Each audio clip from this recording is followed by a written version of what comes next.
أعوذ بالله من الشيطان الرجيم بسم الله الرحمن الرحیم۔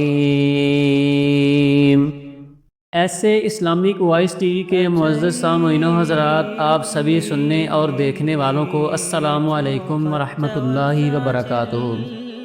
معزز دوستو، آج کی ویڈیو میں ہم آپ کو حضرت سیدنا ابو البشر حضرت آدم علیہ السلام کی تخلیقی مراحل کے بارے میں بتائیں گے، لہٰذا اس قیمتی معلومات کو مکمل طور پر جاننے کے لیے ویڈیو کو آخر تک ضرور دیکھیے گا۔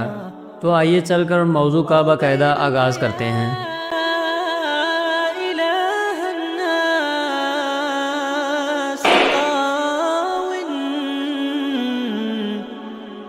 وليس سواك يمنحني۔ اس ویڈیو میں فرشتوں سے مشورہ فرمانے کے بعد حضرت آدم علیہ السلام کی تخلیق کے مختلف مراحل اور اس کے بعد کے چند احوال کا بیان ہے۔ تفصیل کے لیے آپ علیہ السلام کی سیرت و احوال کا تیسرا حصہ آپ کی پیش خدمت ہے۔ وزعت الهدايا وحملت الرحال على المطايا۔ جب اللہ تعالیٰ نے حضرت آدم علیہ السلام کو پیدا کرنے کا ارادہ فرمایا تو زمین سے ایک مشت مٹی لی گئی، پھر اس مٹی کو مختلف پانیوں سے گوندا گیا یہاں تک کہ وہ گارا بن گئی اور چپکنے لگی۔ پھر وہ گارا سیاہ ہو گیا اور اس میں بو پیدا ہوئی۔ پھر اس سیاہ رنگ اور بو والی مٹی سے انسان کی صورت بنائی گئی۔ جب وہ سوکھ کر خشک ہو گئی تو جس وقت ہوا اس میں سے گزرتی تو وہ بجتی اور اس میں آواز پیدا ہوتی تھی۔ تخلیق آدم کے یہ مراحل قرآن کریم میں مختلف مقامات پر بیان کیے گئے ہیں۔ چنانچہ ایک مقام پر ارشاد فرمایا، ان مثل عیسیٰ عند اللہ کمثل آدم خلقہ من تراب ثم قال له کن فیکون۔ بے شک عیسیٰ کی مثال اللہ کے نزدیک آدم کی طرح ہے، جسے اللہ نے مٹی سے بنایا، پھر اسے فرمایا ہو جا تو وہ فوراً ہو گیا۔ دوسرے مقام پر فرمایا وَلَقَدْ خَلَقْنَا الْإِنسَانَ مِنْ سُلَالَةٍ مِّن طِينٍ، اور بے شک ہم نے انسان کو چنی ہوئی مٹی سے بنایا۔ اور ارشاد فرمایا الَّذِي أَحْسَنَ كُلَّ شَيْءٍ خَلَقَهُ وَبَدَأَ خَلْقَ الْإِنسَانِ مِن طِينٍ، وہ جس نے جو چیز بنائی خوب بنائی اور انسان کی پیدائش کی ابتدا مٹی سے فرمائی۔ تیسرے مقام پر ارشاد فرمایا انا خلقناہم من طین لازب، بے شک ہم نے انہیں چپکنے والی مٹی سے بنایا۔ چوتھے مقام پر ارشاد فرمایا وَلَقَدْ خَلَقْنَا الْإِنسَانَ مِنْ صَلْصَالٍ مِّنْ حَمَإٍ مَّسْنُونٍ، اور بے شک ہم نے انسان کو خشک بجتی ہوئی مٹی سے بنایا جو ایسے سیاہ گارے کی تھی جس سے بو آتی تھی۔ پانچویں مقام پر ارشاد فرمایا خلق الانسان من صلصال کالفخار، اس نے انسان کو ٹھیکری جیسی بجنے والی سوکھی مٹی سے پیدا کیا۔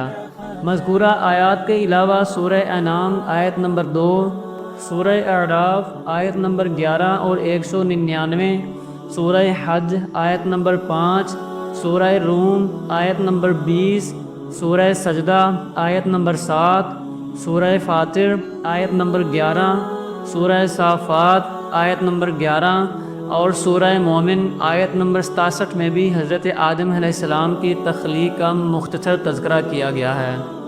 اس کے علاوہ احادیث و روایات اور اقوال علماء میں بھی حضرت آدم علیہ السلام کی تخلیق اور اس کے بعد کے احوال کا ذکر موجود ہے۔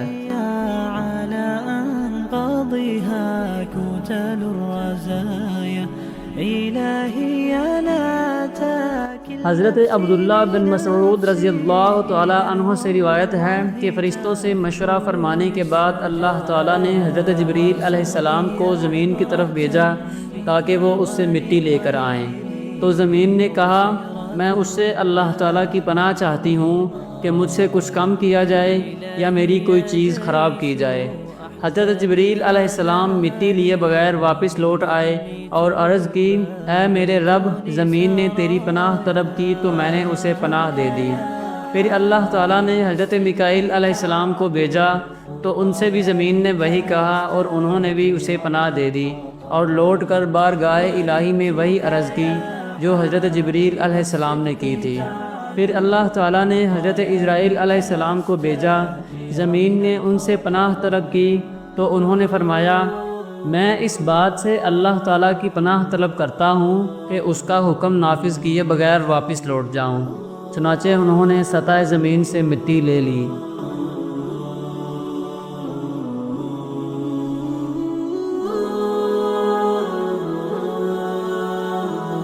پوری روئے زمین سے مختلف رنگوں اور مختلف صفات کی حامل مٹی کی ایک مٹھی برابر مقدار جمع فرمائی گئی، اور یہی وجہ ہے کہ انسانوں کی صورت، سیرت، نفسیات اور طبیعت بھی مختلف ہے، جیسے مٹی کی اقسام و خواص مختلف ہوتے ہیں۔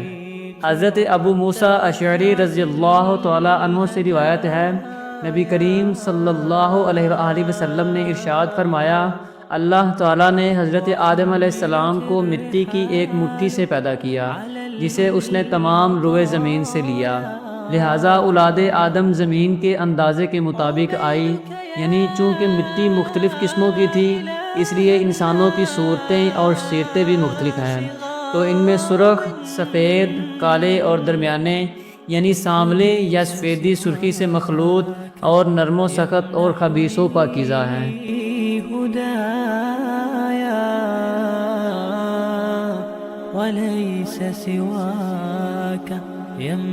یقیناً اللہ تعالیٰ اس بات پر قادر تھا کہ وہ حضرت آدم علیہ السلام کی مرحلہ وار تخلیق کرنے کی بجائے ایک ہی وقت میں یکبارگی آپ علیہ السلام کی تخلیق کر دیتا، لیکن اللہ تعالیٰ نے اپنی حکمت کاملہ کے تحت ایسا نہیں فرمایا، بلکہ عالم کبیر یعنی کائنات کی پیدائش کی طرح عالم صغیر یعنی انسان کو بھی مرحلہ وار پیدا فرمایا۔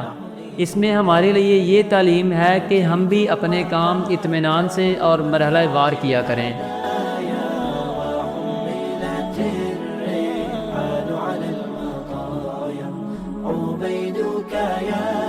حضرت آدم علیہ السلام کی مٹی کو مکہ اور طائف کے درمیان مقام نعمان میں رکھا گیا، اور مختلف مراحل سے گزرنے کے بعد جب اس مٹی میں انسانی صورت قبول کرنے کی صلاحیت پیدا ہو گئی تو اسے جنت میں لے جایا گیا جہاں حضرت آدم علیہ السلام کی صورت بنائی گئی۔ بعض روایات میں یہ بھی ہے کہ حضرت آدم علیہ السلام کی مبارک صورت زمین پر بنائی گئی، پھر اسے جنت میں لے جایا گیا جہاں ان میں روح ڈالی گئی۔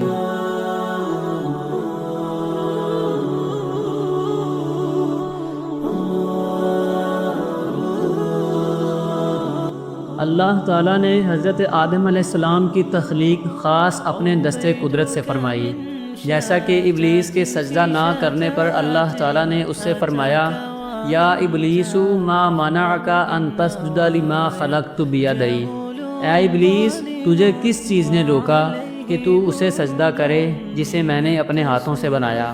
اور اللہ تعالیٰ نے ہی آپ علیہ السلام کی تخلیق کو پایا تکمیل تک پہنچا کر اس جسم مبارک میں اپنی ایک خاص اور معزز روح پھونکی، جیسا کہ فرشتوں کو دیے جانے والے اس حکم سے ظاہر ہے فَإِذَا سَوَّيْتُهُ وَنَفَخْتُ فِيهِ مِن رُّوحِي فَقَعُوا لَهُ سَاجِدِينَ، پھر جب میں اسے ٹھیک بنا لوں اور اس میں اپنی خاص روح پھونکوں تو تم اس کے لیے سجدے میں پڑ جانا۔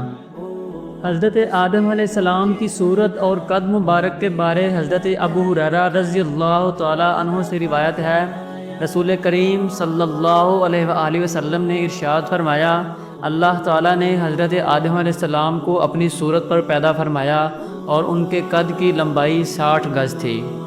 اپنی صورت پر پیدا کرنے سے کیا مراد ہے؟ تو علماء نے فرمایا ہے کہ اپنی صورت کے لفظ میں اگر ضمیر کا مرجع اللہ تعالیٰ ہے تو اس کا معنی ہے اللہ تعالیٰ نے حضرت آدم علیہ السلام کو اپنی پسندیدہ صورت پر پیدا فرمایا، یا یہ معنی ہے کہ اللہ تعالیٰ نے حضرت آدم علیہ السلام کو اپنی صفات پر پیدا فرمایا کہ انہیں علم، تصرف، سمع و بصر اور قدرت وغیرہ سے سرفراز فرمایا۔ اور اگر اپنی صورت کے الفاظ میں ضمیر کا مرجع آدم علیہ السلام ہے تو اس کا معنی یہ ہوگا کہ اللہ تعالیٰ نے حضرت آدم علیہ السلام کو ان کی شکل و حیبت پر پیدا فرمایا، یعنی جس شکل میں انہیں رہنا تھا شروع سے ہی انہیں وہ شکل دی، یا یہ معنی ہے کہ اللہ تعالیٰ نے حضرت آدم علیہ السلام کو ان کی صفت پر پیدا کیا کہ وہ شروع ہی سے عالم، عارف، ہدایت یافتہ اور نیک تھے۔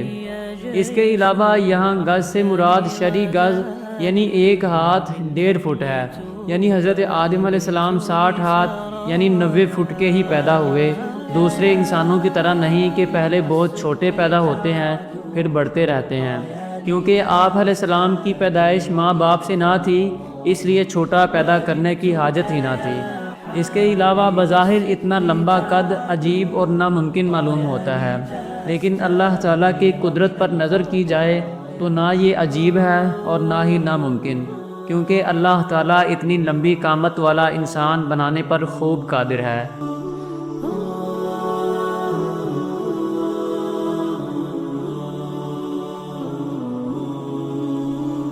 حضرت انس رضی اللہ تعالیٰ عنہ سے روایت ہے، حضور پر نور شافع یوم النشور حضرت محمد مصطفیٰ صلی اللہ علیہ وآلہ وسلم نے ارشاد فرمایا، جب اللہ تعالیٰ نے حضرت آدم علیہ السلام کی جنت میں صورت بنائی تو جب تک اسی حالت میں رکھنا چاہا تو انہیں چھوڑے رکھا۔ ابلیس ان کے آس پاس گردش کرنے لگا، وہ دیکھتا تھا کہ یہ کیا چیز ہے، تو جب اس نے انہیں خالی پیٹ دیکھا تو سمجھ گیا کہ یہ ایسی مخلوق پیدا کی گئی ہے جو اپنے اوپر قابو نہ رکھے گی۔ اپنے اوپر قابو نہ رکھنے سے ابلیس کی مراد یہ تھی کہ یہ مخلوق شہوت اور غصہ کے وقت اپنے نفس پر قابو نہ رکھے گی اور شیطانی وسوسے آسانی سے دور نہ کر سکے گی۔ یہاں سوال پیدا ہوتا ہے کہ ابلیس نے یہ اندازہ کیسے لگایا؟ تو اس کا جواب یہ ہے کہ ابلیس چونکہ بہت بڑا عالم تھا، اس لیے وہ تخلیق کی حکمتوں اور سبب و مسبب میں ارتباط کا علم رکھتا تھا۔ چنانچہ جب اس نے حضرت آدم علیہ السلام کے قالب میں پیٹ کی خالی جگہ دیکھی جسے بھرا جا سکتا ہے، یوں ہی جب یہ دیکھا کہ انسان کی رگوں میں خون کے ساتھ دوڑنا، اس کے پیٹ اور شرمگاہ کی شہوت کو ابارنا اور وسوسے ڈالنا ممکن ہے، تو ان اسباب کی بنیاد پر اس نے اندازہ لگایا کہ یہ مخلوق اپنے اوپر قابو نہ رکھ سکے گی۔ بھوک کے وقت اسے غذا سے صبر نہ ہوگا، غصے اور شہوت کے وقت نفس کو دبانے پر قدرت نہ ہوگی، اور خود سے وسوسے دور کرنا بھی اس کے لیے بے حد دشوار ہوگا۔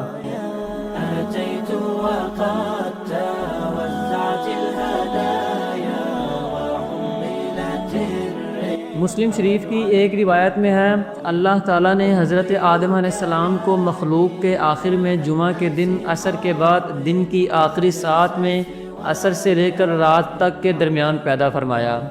یہاں حضرت آدم علیہ السلام کی پیدائش سے مراد یا تو ان کے جسم شریف کی تکمیل ہے یا جسم شریف میں روح پھونکنا مراد ہے، کیونکہ حضرت آدم علیہ السلام کے جسم کی ساخت تو بہت عرصہ تک ہوتی رہی، ہر قسم کی مٹی پانی کا جمع فرمانا، پھر اس کا خمیر کرنا، پھر اعضائے ظاہری باطنی کا بنانا، پھر بہت روز تک سکھانا، اس میں بہت دن لگے، یہ ایک دن اور ایک ساتھ میں نہیں ہوا۔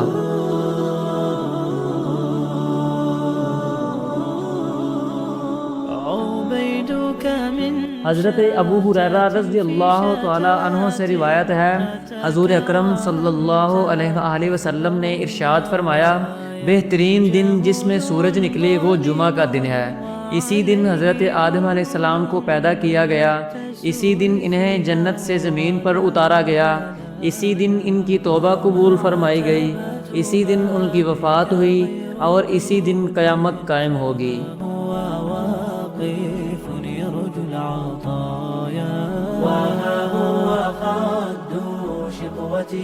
حضرت انس بن مالک رضی اللہ تعالی عنہ سے روایت ہے، رسول اکرم صلی اللہ علیہ وآلہ وسلم نے ارشاد فرمایا، جب اللہ تعالیٰ نے حضرت آدم علیہ السلام میں روح ڈالی اور روح ان کے سر تک پہنچی تو انہیں چھینک آ گئی۔ آپ علیہ السلام نے کہا، الحمدللہ رب العالمین، سب تعریفیں اللہ کے لیے ہیں جو تمام جہان والوں کا پالنے والا ہے۔ تو اللہ تبارک و تعالیٰ نے ان سے فرمایا، یرحمک اللہ، یعنی اللہ تعالیٰ آپ پر رحم فرمائے گا۔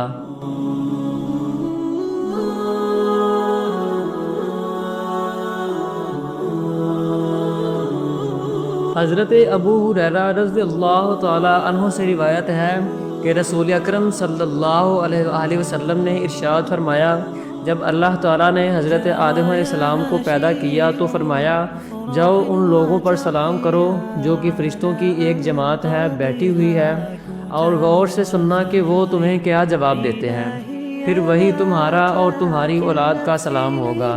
چنانچہ آپ علیہ السلام گئے اور کہا السلام علیکم۔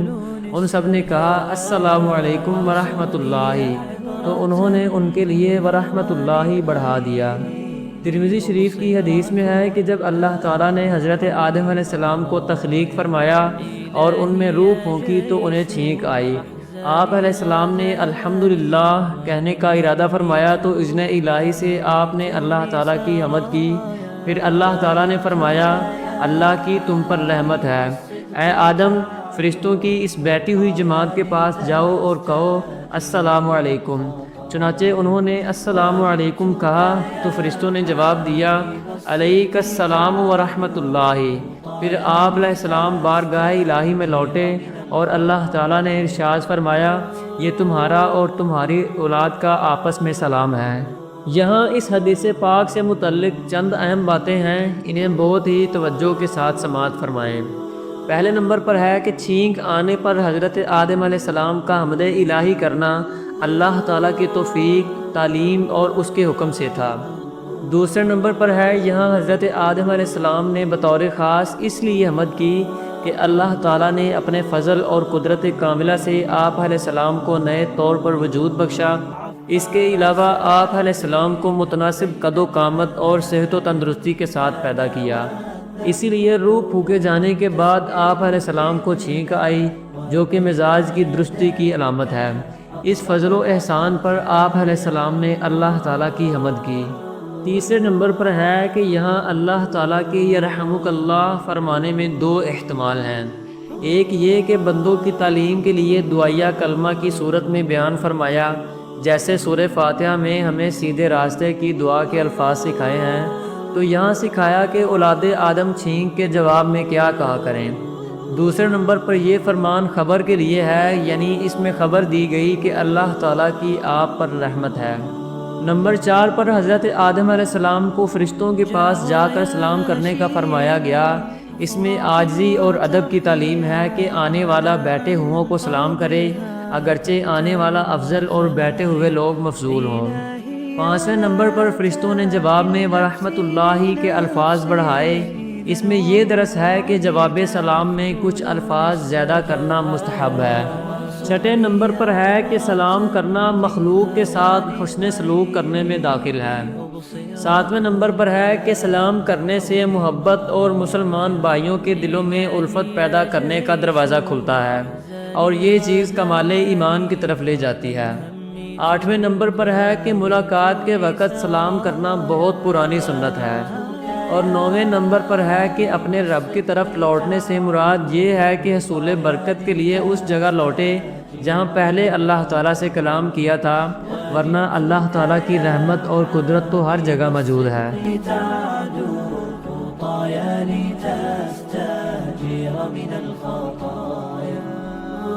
جی تو معزز دوستو، یہ تھی ہماری آج کی ویڈیو آپ کو کیسی لگی کمنٹ کر کے ہم سے شیئر ضرور کیجیے گا، اور ہماری حوصلہ افزائی کے لیے ویڈیو کو لائک کریں اور صدقہ جاریہ کی نیت سے اپنے دوستوں سے بھی شیئر کریں۔